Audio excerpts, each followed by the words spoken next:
그럼 바로 이어서 다음 연자를 소개하겠습니다.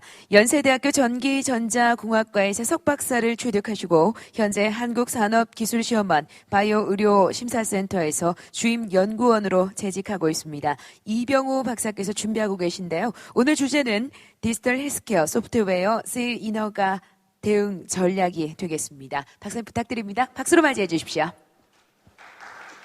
네, 반갑습니다. 저는 한국산업기술시험원의 이병우입니다. 오늘 저는 디지털 헬스케어 소프트웨어에 대해서 CMDR 인허가 대응 전략에 대해서 말씀을 드리고자 합니다. 앞선 세션에서는 디지털 헬스케어의 기술 동향과 그와 관련된 어떤 법 관련해서 발표가 있었다면 저는 이 디지털 헬스케어에 대해서 어떤 제품화돼서 그 제품이 실제 이제 사용이 되기까지의 그 인허가 관련된 특히 유럽에 대해서 대응 전략을 말씀드리도록 하겠습니다. 네, 유럽 연합에 이제 그 CE 마크를 받으셔야 이제 그게 어떤 제품이든 간에 판매가 가능하시다는 건 다 아실 겁니다. 그래서 수많은 이제 그 유럽 연합에서 관리하는 이제 그 디렉티브들이 존재를 하는데요. 대표적인 게 요즘에 이제 마스크가 유행하지 않습니까? 그래서 마스크 때문에 이제 PPD라는 퍼스널 프로텍티브 이퀴먼트 디렉티브라고 할까요? 그런 디렉티브도 있고요. 그 다음에 공산품 중에 만약에 전파를 이용하거나 그러면 이제 라디오 프리퀀시를 이용을 한다면 RED라는 디렉티브에도 무난하게 통과가 돼야 되는 거를 잘 아실 겁니다. 그래서 만약에 이제 디지털 헬스케어를 여러분들이 관련된 어떤 제품을 만드신다고 하실 때는 기본적으로 현재까지는 그 MDD, 그러니까 메디컬 디바이스 디렉티브라는 것을 당연히 만족을 시켜야 된다는 것이죠. 거기에 이제 게다가 만약에 이제 임플란터블, 특히 이제 전기를 쓰는 액티브 임플란터블 메디컬 디바이스라면 AIMDD라는 디렉티브를 같이 만족을 시켜야 됩니다. 또한 잘 아시겠지만 요 유럽 연합에서 이제 2008년도에 문제가 있어서 MDR이라는 이제 상위 법을 하나 이제 만들기 시작해서 2017년도에 이제 제정이 되었고요. 그래서 이제 이 MDR이라는 내용은 메디컬 디바이스 레귤레이션이라고 하는데 요거는 MDD와 AIMDD를 합쳐서 이제 만들어 놓은 법이라고 보시면 될 것 같습니다. 그래서 밑에 이제 그림을 보시면 MDD는 약 이제 60페이지가 되고요. AIMDD는 20페이지 정도가 되는데 이제 MDR은 이 AIMDD와 MDD를 합쳐 놓은 것으로서 대략 175페이지, 그러니까 기존보다 한 2배 이상의 분량으로 80페이지보다도 더 는 것을 확인하실 수가 있습니다. 그럼 이제 이런 MDR이 과연 이제 되면서 어떤 것들이 강화가 됐느냐? 잘 아시겠지만 대부분이 임상과 관련돼 있고 또는 사후 관리와 관련된 내용이라고 보시면 됩니다. 지금 안엑스 부속서만 MDR 상에서 부속서만 이제 17개가 있는데 그 중에 대략 9개, 요 색깔이 좀 칠해져 있는 파란색의 색깔이 칠해져 있는 부분이 임상과 연계된 절인데요.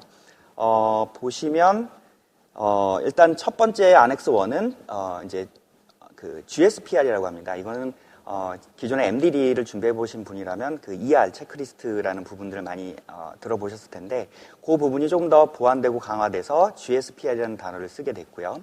거기에서도 임상적인 내용이 이제 들어가게끔 돼 있고 그 다음에 이제 잘 아시는 테크니컬 다큐멘테이션 TD 문서, 기술 문서 리뷰에도 당연히 포함이 됩니다. 그 다음에 안엑스 3에는 테크니컬 다큐멘테이션 온 PMS 포스트 마켓 서벨런스 사후 관리에서도 이제 기술 문서에 대한 내용들이 더 추가가 되게끔 됐고요. 그 다음에 7절에도 보면 안엑스 7에도 보시면 이제 유럽 연합에서도 인증기관들 MB라고 표현하잖아요. MB들을 관리를 하게 돼 있습니다. 특히 이제 MDR 되면서 더 강화해서 MB들을 관리를 하는데 그 MB들이 이제 리퀘어먼트를 충족해야 될 것들이 있어요. 근데 그 MB들도 역시 이제 제조사들을 심사를 하고 그 제조사 심사한 평가의 기록을 유다메드에 직접 올리게끔 되어 있습니다. 그래서 그런 내용들이 이제 7장에 들어가 있다고 보시면 되겠고요. 그 다음에 이제 적합성 평가 절차, 이제 Conformity Assessment Procedure에 대해서 이제 안엑스 9와 안엑스 10 이렇게 나와 있는데 보통은 대부분은 이제 안엑스 9에 따라서 그러니까 MDD로 따지면 안엑스 2라고 보시면 될 것 같습니다. 이제 기술문서와 QMS 리뷰를 통한 적합성 평가 절차에 대해서 이제 안엑스 9와 그다음에 이제 타입 테스트, 타입 이그제미네이션에 대한 절차에 따라서라면 안엑스 10에 대해서 이제 제시가 되어 있고요. 그다음에 안엑스 제가 지금 작아서 잘 안 보이는데 안엑스 13인 것 같습니다.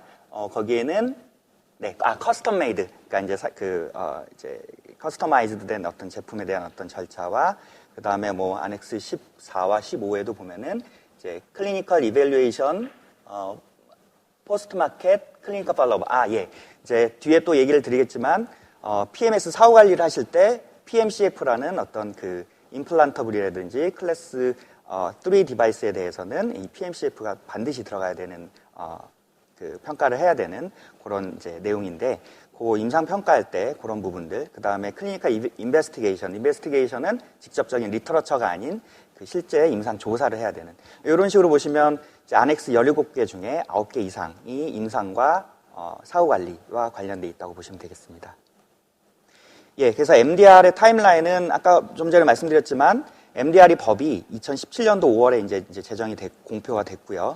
이제 오피셜 레터로서 공표가 됐고, 3년의 유예 기간을 둬서 이제 본래는 올해 이제 5월부터 MDR을 시행하기로 했었으나, 이제 올해 4월에 이제 밑에 보시면, 이제 연기가 됐죠. 코로나로 인해서 그 인력과 MB들과 뭐 다 이제 지정하는 데 있어서 유럽연합에서 이제 심사하는데도, 이제 좀 코로나 바이러스 대응하는 데 이제 집중하고자 해서, 그래서, 내년 5월로, 2021년 5월로 MDR 인증이 이제, 연기가 됐습니다. 하지만 이 기존에 이제 그렇다고 해서 기존에 그러면 MDD 인증을 받은 거가 언제까지 유효하냐라는 거에서 2024년 5월까지 유효하다라고 해서 5년 그 유효 기간을 뒀는데, 그거는 연기가 안 되고 그대로 유지가 되게 됐습니다. 그리고 마찬가지로 IVDD를 적용하는 그 차유 진단 키트에 대해서는 2022년 5월에 그대로 인증을 시작하는 것으로 됐죠.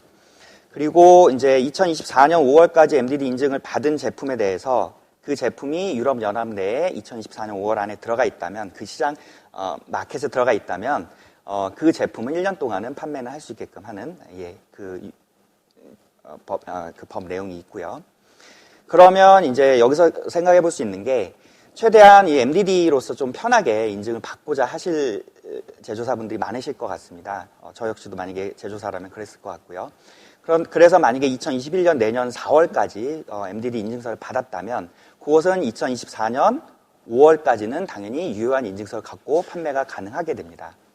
하지만 중대한 변경이 있을 때는 다시 신규로 MDR로 인증을 받으셔야 되는데요. 그 중대한 변경이 뭐냐라는 것이 이제 제가 그 자료에 넣어놨습니다.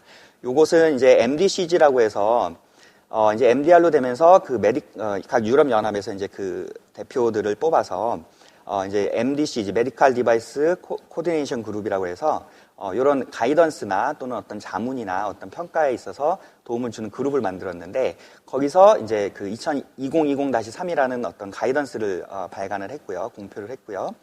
그 내용이 뭐냐면 가이던스 온 시그니피컨트 체인지라고 합니다. 그래서 중요한 변경이 뭐냐라는 것을 정의를 내려놨습니다. 그래서 중요한 변경이 있다면 당연히 그 안에라도 신규로 인증을 받고 그 MDR로서 인증서를 받은 상태에서 판매를 하셔야 된다는 것이죠. 그럼 중요한 변경은 뭐냐? 설계 또는 기기의 본래 그 의도된 목적에 영향을 줄 수 있는 변경이 있다면 당연히 이것은 새로운 중대한 변경이 되실 거고요.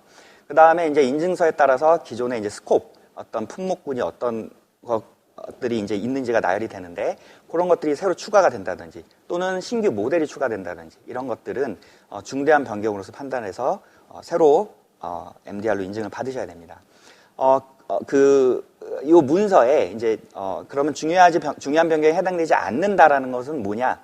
설계 또는 기기의 의도된 목적에 영향을 미치지 않는 변경이라든지, 또는 제조 공장을 재배치하거나 새롭게 추가하는 경우라든지, 유럽 대리인의 변경, 제조사의 주소 변경 등은 중요한 변경에 해당되지 않는데, 다만 이것은 해당 MB에 보고는 해야 된다라고 나와 있습니다. 그치만 제가 경험해본 바로는 현재 제가 알기로도 우리나라에도 모 MB를 통해서 모 기업은 MDR 인증서를 지금 현재 받았습니다. MDR 지정받은 MB를 통해서. 그치만 그런 데를 통해서 들어보면은 어떤 내용이 있냐면 이 중대한 변경이라는 거의 기준이 때에 따라서는 해당 MB마다 보수적으로 판단을 하기 때문에 경미한 변경이라고 제조사에서는 판단할지언정 새로 MDR로 지정을 신규로 받아야 된다라고 얘기하는 곳도 있기 때문에 요거는 MB에 결국은 따라서 많이 뭐랄까요, 이렇게 좌지우지가 되니까 MB와 충분히 고민을 하시고 진행하시는 MB와 고민을 하시고 논의를 하신 다음에 진행하시는 것이 맞을 것 같습니다. 네, 그러면 이제 제가 MDR에 대해서 이제 그 절차 인증을 받기 위해서 절차가 어떻게 되는지 말씀을 드리도록 하겠습니다. 가장 기본적으로 디지털 헬스케어의 그 제품이 일단 의료기기인지 아닌지부터가 판단이 하시는 게 중요할 것 같죠. 그래서 MDR에서는 정의를 내린 게 이제 메디컬 디바이스는 인스트루먼트나 그다음에 뭐 도구, 기계, 기구나 어플라이언스, 소프트웨어, 임플란트, 리에이전트 그런 어떤 매터리얼 등이 이런 이 다음과 같은 정의에 의해서 질병의 뭐 진단, 치료, 처치, 경감, 예방 뭐 이런 부분에 해당되는 것들 또는 이제 휴먼 바디로부터 어떤 샘플이 된 어떤 그 IVD 조사를 위한 어떤 제공되는 어떤 데이터들 이런 것들은 다 의료기기로서의 이제 정의에 포함된다라고 이제 나와 있습니다. 그래서 그 이외에도 이제 MDR의 문서를 보시면 의료기기 정의가 나와 있고요. 그거에 해당되는지 일단 확인을 하시는 것이 필요하실 것 같습니다. 다음은 당연히 이제 의료기기다라고 한다면 뭐 국내 식약처도 그렇고 유럽도 그렇고 FDA도 그렇고 모든 이 의료기기에 이제 등급이 존재하죠. 그래서 등급이 어떻게 되는지 클래시피케이션이 어떻게 되는지 MDR에는 안엑스 8에 이제 그 정의 그 등급에 대해서 클래스에 대해서 이제 나와 있고요. 룰 1에서 4가 이제 그 non invasive에 대한 어떤 그런 디바이스, 비침 디바이스나 그다음에 이제 그 룰 5에서 8은 그 침습적 디바이스, 그 다음에 룰 9에서 13은 액티브 디바이스, 이제 전기를 쓰는 디바이스, 그 다음에 룰 14에서 22는 이제 스페셜한 룰을 적용을 받아야 되는 디바이스들에 대한 정의, 이제 그 등급 정의가 나와 있습니다. 그래서 충분히 요 저를 다 확인하시고, 그 다음에 진행하고자 하는 MB랑 논의를 하신 다음에 이 클래스를 정하시는 게 필요하실 것 같습니다. 네, 그 다음에 이제 그래서 이제 그 디지털 헬스케어 중에 특히 이제 소프트웨어를 개발하시는 쪽에서는 이제 액티브 디바이스에 이제 당연히 소프트웨어는 이 전기를 쓰는 디바이스 또는 스탠드 얼론으로서 소프트웨어를 사용을 하시면서 의료기기 목적으로 사용을 하실 텐데 안엑스 8의 룰 11에 따라서 이제 정의가 이렇게 등급이 정의가 되어 있습니다. 그래서 기본적으로 2A 이제 유럽에 이제 CE를 받으시기 위해서는 2A, 2B 3, 그 다음에 이제 1 이렇게가 존재하는데 1은 당연히 그 DOC 선언을 하실 때 MB를 거치지 않으시지만 2A 이상부터는 MB를 거치셔야 되기 때문에 요 해당 정의가 이제 나와 있는 것들을 한번 보시면 되는데요. 정의가 이렇게 복잡하거나 어렵진 않습니다. 다만 이제 뭐 보시면 이제 아시겠지만 뭐 진단 치료 목적으로 어떤 그 디시전 결정을 하는 데 있어서의 정보를 제공하는 것들은 2A다. 또는 뭐 피지올로지컬한 어떤 그 생리학적인 프로세스에 대한 모니터라는 것도 2A다. 그치만 이제 뭐 건강에 대한 어떤 상태를 악화시키거나 이러면 뭐 2B, 그 다음에 뭐 죽음에 이르게 하거나 뭐 되돌릴 수 없는 어떤 그런 문제를 일으키는 어떤 것들은 클래스 3라고 할 수가 있죠. 그 다음에 뭐 어떤 그런 어떤 특징들이 이제 환자에게 위해를 줄 수 있는 즉각적으로 위해를 줄 수 있는 건 2B라고 할 수 있는데 뭐 이렇게 2A, 2B, 3가 아니면 1이라고 하는데 1이라고 하는데 이제 생각을 해보셔야 될 게 너무 이제 이 정의는 그냥 그 일반적인 범용적인 정의일 뿐이고요. 개발하시는 어떤 소프트웨어가 어떤 인텐디드 퍼포즈를 가지고 있고 의료기기로서의 어떤 목적을 갖고 있는지 또는 어떤 뭐 진단인지 치료인지 또는 단순한 어떤 그 뼈의 사이즈를 뭐 엑스레이 직접 안 재더라도 그 데이터를 가지고 뼈의 크기를 잰다든지 이런 제품이라 하더라도 일단 이게 의료기기인지 아닌지 그 다음에 클래스가 어떻게 되는지는 충분히 고민을 하시고 해당 MB와 또 논의를 하셔야 되는 게 필요합니다. 요 또한 역시 이 그 소프트웨어에 대해서 어떻게 퀄리파이가 되고 클래스가 정의가 되는지에 대해서 가이던스가 나와 있습니다. MDCG 2019-11이라는 레퍼런스를 한번 보시면 이제 소프트웨어로서 또는 이게 이제 그 의료기기로서 그 퀄리파이가 어떻게 되고 클래스가 어떻게 되는지에 예시들이 좀 나와 있습니다. 그래서 그걸 보시고 참고를 좀 하시면 될 것 같습니다.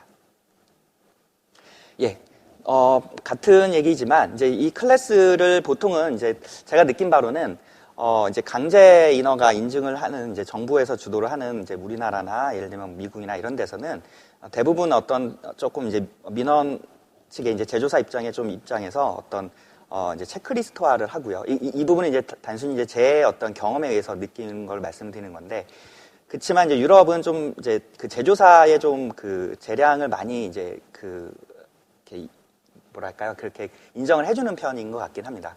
그렇지만 이제 그 제조사에서 제시한 어떤 그 클래스나 또는 클래시피케이션이나 어떤 그 인텐디드 퍼포즈에 따른 어떤 적합성 평가 절차에 대해서 해당 MB와 이제 어떤 그 논쟁이 있을 수가 있습니다.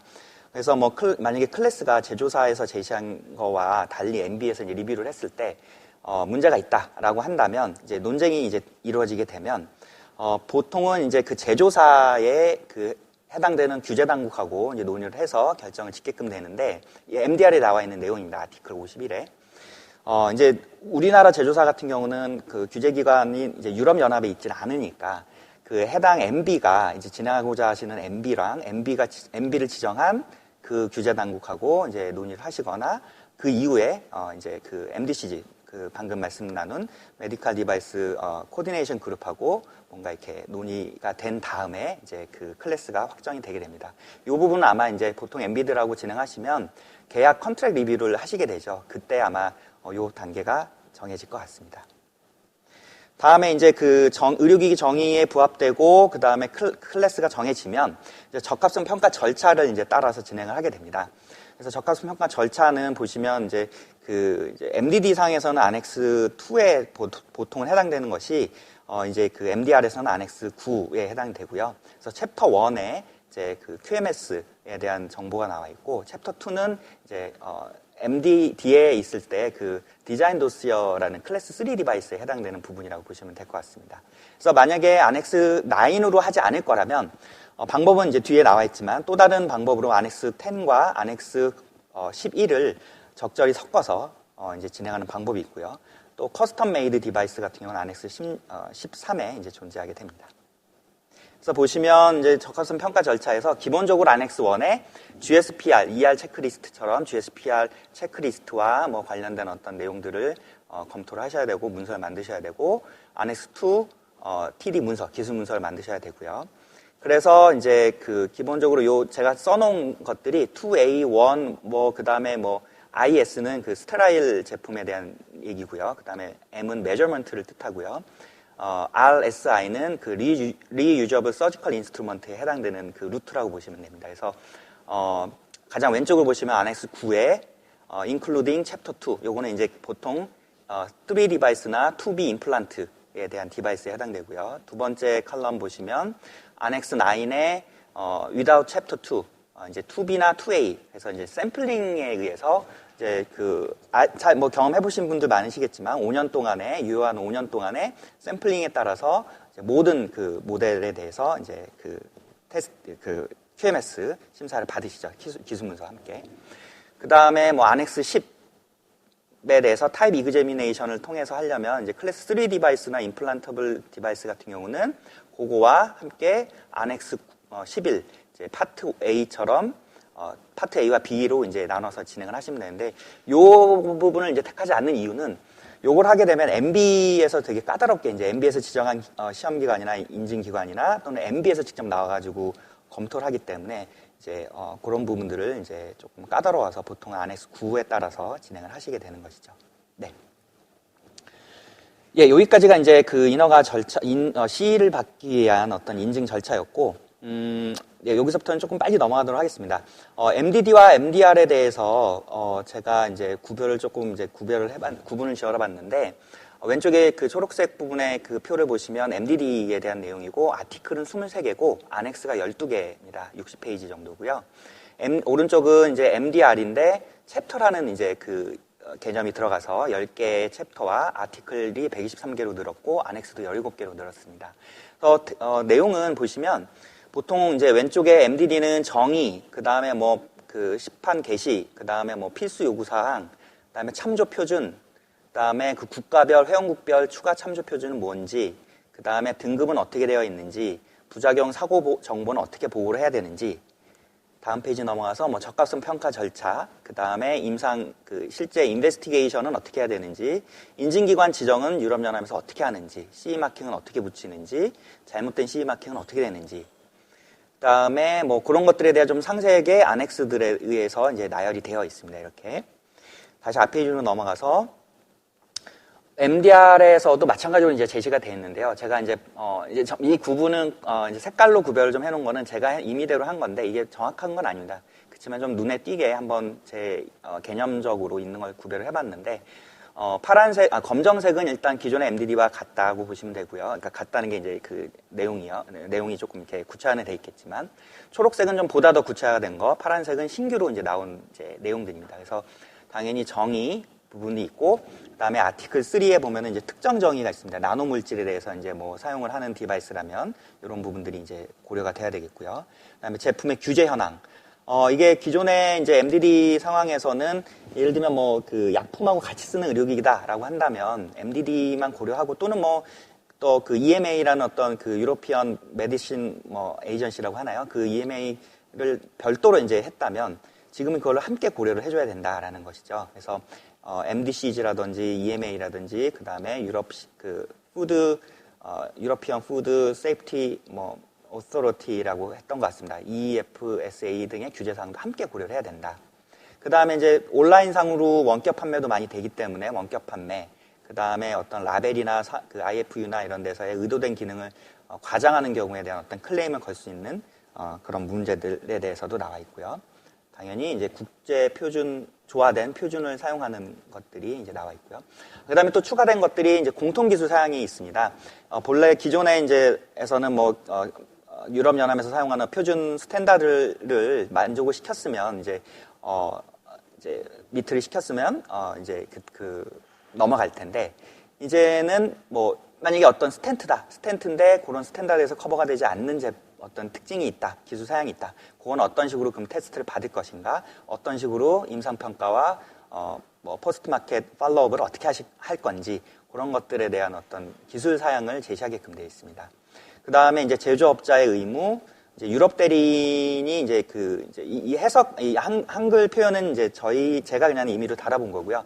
유러피언 리프레젠테이티브였다면 지금은 오서라이제이드 리프레젠테이티브로 좀 바뀌었고요. 수입업자, 유통업자 또는 심지어 포장, 멸균 이런 업자들의 의무도 다 제시가 되게끔 되어 있습니다. 그리고 규제 준수 책임자도 반드시 기업마다 한 명씩 두게끔 되어 있고요. 또는 이제 상주는 아니더라도 이제 고용을 해서라도 그 규제 준수를 할 수 있게끔 트렌드를 따라갈 수 있게끔 제시가 되어 있고요. 일회용 기기, 그 다음에 이식 카드에 대한 정보 이런 것들도 다 팔로우업 하게끔 되어 있습니다. MDR에 또 나와 있는 특별한 단어가 GSP라는 단어가 있고요. 그 다음에 SSCP라는 단어가 있고요. 유다메드라는 그 데이터베이스를 이제 만든 게 있고요. 그 다음에 UDI라는 개념도 당연히 다 이미 적용을 받고 있지만 유럽연합에서도 이제 적용을 한다는 것이죠. 그 다음에 SSCP라는 단어가 있고요. MDR 되면서 또 한 가지 얘기는 유럽연합에서 이제 인증기관들도 되게 이제 엄격하게 관리를 하겠다. 그래서 현재는 MDD 상황에서 54개의 MB가 있지만 지금 오늘 현재까지는 MDR로서는 16개의 MB가 지금 있는 것으로 확인됐습니다. 네, 그래서 그런 내용들이 쭉 있고 등급에 대해서도 나와 있고요. 그 다음에 인베스티게이션, 실제 임상 평가를 할 때 어떻게 돼야 되는지 그런 것들이 나와 있습니다. 네, 그리고 임상조사에 대한 얘기뿐만 아니라 이제 시판후 감시가 되게 중시 여기게 됐는데 임상과 이제 시판후 감시가 MDR에서는 50% 이상을 차지한다고 한 것처럼 시판후 감시 또는 비질런스, 그 다음에 이런 시판후 감시에 따른 PMS나 PMCF 이런 용어들을 익숙하게 하시는 게 좋으실 것 같습니다. 네. 그 다음에 아까 SSCP와 더불어 주기적인 어떤 이 안전성에 대한 업데이트 리포트를 제시를 해야 됩니다. PSUR이라는 것들이요. 예. 그래서 쭉 보시면, 네. 안엑스에서도 이제 상세하게 그런 내용들이 GSPI라든지 커스텀 메이드, 뭐 인베스티게이션 필요하신 것들을 확인하실 수가 있습니다. 네. 그래서 이제 MDR로 되면서 강화가 된 게 뭐냐면 제품의 범위가 좀 강화가 됐습니다. 컬러 컨택트 렌즈, 미용 목적의 이식형 기기 및 재료와 같이 의료 목적이 없는 non medical purpose도 예시가 이제 밑에 나와 있습니다. 그런 것들이 제품 범위 MDR로서 이제 범위에 들어가 있고요. 그다음에 UDI에 대해서 2021년부터 클래스 쿼터 2부터 아마 UDI를 하고 그다음에 유다메드 2022년부터 아마 적용되는 걸로 제가 알고 있는데 거기에 이제 식별 코드와 함께 유다메드에 등록을 하게끔 돼 있고요. 엄격한 사후시장 관리 PMS, PSUR이라든지 SSCP라든지 요구를 하게끔 돼 있고요. 그다음에 자격을 갖춘 최소 1명 이상의 규제 준수 담당자가 있어야 되고 그다음에 Common Specification 공통 기술 사양이 있어야 되고요. 그다음에 그래서 이제 업데이트된 분류 등급이 재분류가 된 게 있습니다. 리유저블 서지컬 인스트루먼트라든지 AED 심장 충격기라든지 그런 것들이 이제 3등급으로 AED 같은 경우는 3등급으로 됐고요.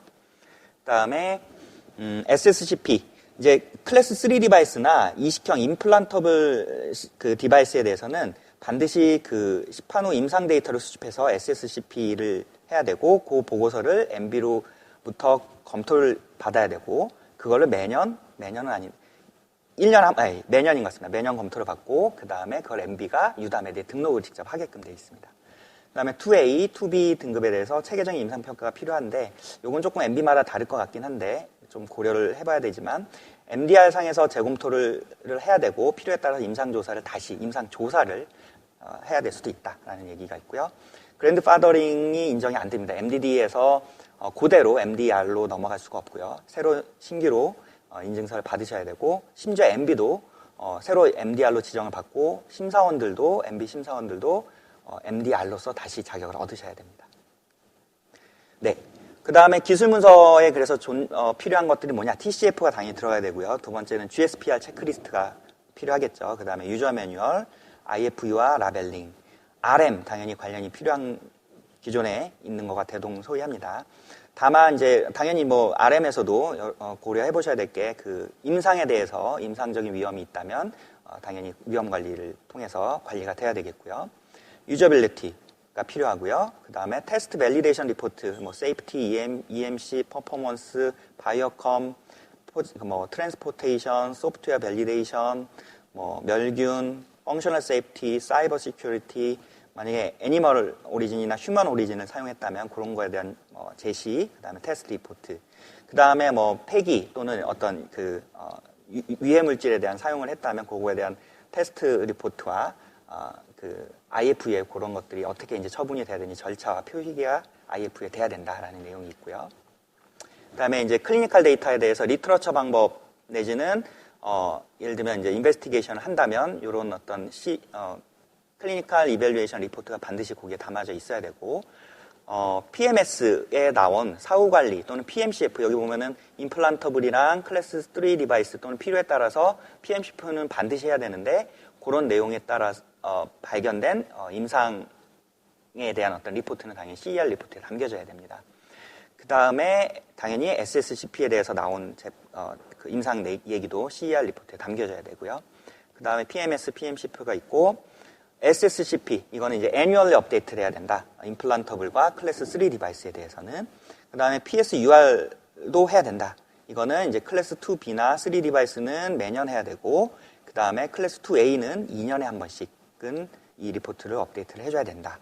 DOC는 아까 말씀드린 대로 그 절차에 의해서 DOC 선언을 같이 하시면 되겠고요. 이러한 문서들이 이제 기술 문서에서 리뷰가 될 것입니다. 네, 이 부분은 이제 마지막입니다. 그래서 저희 KTL에서도 어떤 이런 이제 MB와 같이 이제 이런 시험 C에 대해서 이제 시험 검사, 심사, 그다음에 인증 문서 교육을 진행을 하는데요. 일단 표준에 따라 시험 검사도 하고 그다음에 1348호 C, MDD, MDR에 대한 현장 심사를 진행합니다. 저희가 그 MB가 SRQ라는 MB 슬로베니아에 있는 그 MB와 함께 이제 저희가 심사원 자격을 얻어서 실제 심사를 나가고 있고요. 그 다음에 인증도 실제로 내주고 있고, 이런 1348호나 MDD, MDR에 대한 어떤 문서 작성하는 데 있어서 기술 지원 및 뭐 사전 검토나 전략 수립을 같이 할 수가 있고요. 교육도 할 수 있습니다.